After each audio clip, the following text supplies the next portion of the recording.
Artigo 23.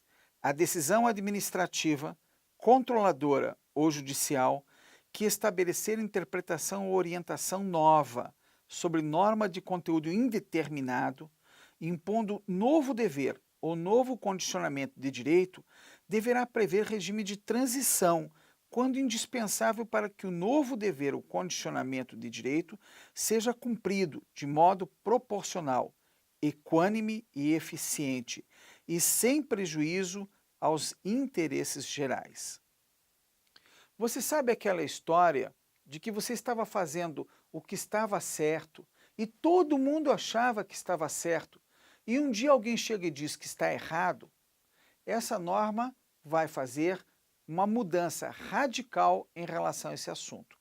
Se existe uma interpretação fixada por todo mundo e todos consideram correto, inclusive você que está praticando um ato administrativo, quando o controlador chegar e mudar a interpretação, é necessário um período de transição.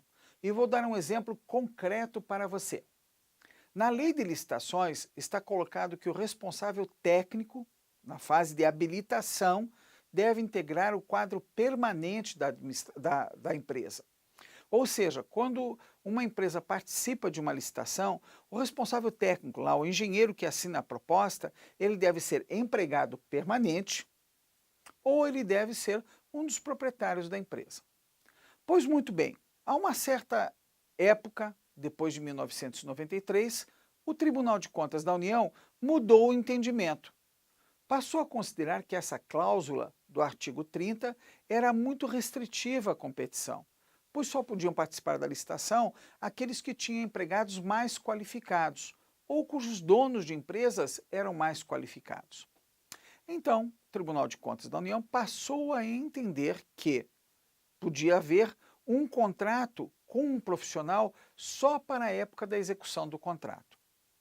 Ficou sem resposta, por exemplo, quem elabora a proposta. Quem elabora a proposta deve ter responsabilidade técnica.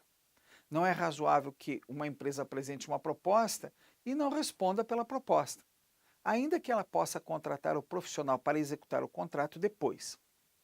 Pois muito bem, essa interpretação passou a ser adotada e alguns editais chegaram a ser anulados porque continham a interpretação exatamente igual estava na lei, e não a interpretação que foi dada depois, que permitia a contratação posterior do responsável técnico apenas para a fase do contrato. Veja, é necessário que se faça um período de transição e também que se considere na prática que nem todo mundo tem condições de acompanhar a jurisprudência que toda hora muda em todos os órgãos. A gente percebe um esforço muito grande do Tribunal de Contas da União de alinhar sua jurisprudência, inclusive de fazer cartilha explicando como interpreta a lei de licitações. Mas não é assim em todos os órgãos de controle. Muitas vezes o servidor é surpreendido tendo apontado jurisprudência e alguém chega e diz, mas essa jurisprudência não vale mais. Então a norma agora está exigindo uma transição quando se impõe um dever decorrente de jurisprudência. O que se espera para tornar efetivo essa determinação é que todos tomem conhecimento da mudança da jurisprudência. Ou seja, eu não posso punir alguém como hoje já está acontecendo no Brasil, punir servidor por desobedecer jurisprudência. No nosso país, Estado democrático de direito, só pode ser punido quem viola lei, quem deixa de cumprir obrigação prevista em lei ou pratica ato com expressa violação de lei.